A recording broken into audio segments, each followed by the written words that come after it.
Why are relationships so difficult? It's about compromise and being vulnerable. That effort is what makes it real. Have you ever asked yourself this question? Why is love so hard? If relationships are meant to bring joy, companionship, and connection, why do they so often bring confusion, pain, disappointment, and exhaustion? You meet someone and there's just this instant chemistry, this excitement. You believe this could be it. And then miscommunication, unmet expectations, emotional triggers, power struggles, or silent resentment start to creep in. Today, we are unpacking why relationships feel so difficult, not from a place of blame, but from a place of understanding, growth, and emotional maturity. At the end of this video, you will see relationships differently, and more importantly, you will understand what makes them hard and what makes them work. We bring our unhealed selves into relationships, and that's why self-awareness is so important. The first reason relationships are difficult is simple, uncomfortable. We do not enter relationships as blank slates. We enter relationships carrying childhood wounds, past relationship trauma, abandonment fears, rejection sensitivity, unmet emotional needs. Most people are not reacting to their partner in the present. They are reacting to old pain being triggered in real time. So when your partner does not text back, it is not about the text. It is about the fear of being forgotten. When your partner disagrees with you, it is not about the opinion. It is about the fear of not being chosen. Relationships are difficult because they activate our deepest emotional wounds, often the ones we have avoided healing. We expect one person to meet all our needs. Another reason relationships feel overwhelming is unrealistic expectations.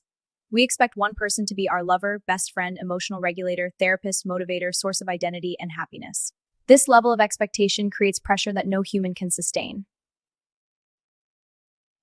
When your partner cannot meet every emotional need, it feels like failure, but the truth is, no one was designed to be everything. Healthy relationships are not about completion. They are about connection between two whole individuals. When you expect someone to fill every gap within you, the relationship becomes a burden instead of a partnership. Poor communication and emotional illiteracy can really damage relationships. It's crucial to develop those skills for better connections. Many relationships struggle not because of a lack of love, but because of a lack of emotional skills. Most people were never taught how to express needs without blaming, how to listen without becoming defensive, how to regulate emotions during conflict, and how to repair after an argument. So instead of saying, "I feel unheard and I need reassurance," people say, "You never listen to me." Instead of saying, "I am overwhelmed and need space," people withdraw, shut down, or become cold. Relationships are difficult because love alone does not equal emotional competence. Communication is not about talking more, it is about understanding better. True intimacy requires vulnerability, and vulnerability requires courage. Many people say they want closeness, but emotionally they are guarded. They fearing seen, being rejected, being judged, being hurt again. So they build walls instead of bridges. They avoid difficult conversations. They hide their true feelings. They pretend everything is fine until resentment builds. Relationships become difficult when people want connection but fear exposure. You cannot experience deep love without emotional risk.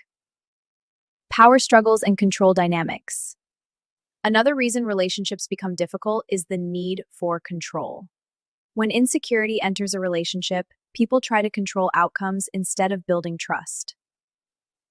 This shows up as jealousy, micromanaging, emotional manipulation, silent treatment, withholding affection.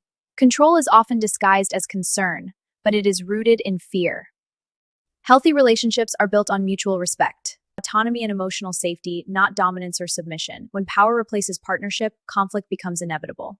Growth happens at different speeds. People grow, and not always together. One partner may become more self-aware, seek emotional depth, desire healthier communication, while the other may remain emotionally avoidant, resistant to change, and comfortable with old patterns. This mismatch creates tension. Relationships become difficult when growth is uneven and one person is evolving while the other is stagnating. Relationships are not hard, they are revealing. Relationships are not difficult because they are broken. They are difficult because they reveal us. They reveal our wounds, our expectations, our communication patterns, our emotional maturity. The purpose of relationships is not to make us comfortable, it is to make us conscious. When approached with self-awareness, accountability, and emotional growth, relationships stop being a battlefield and become a classroom. The question is not, why is my relationship so hard? The real question is, what is this relationship teaching me about myself?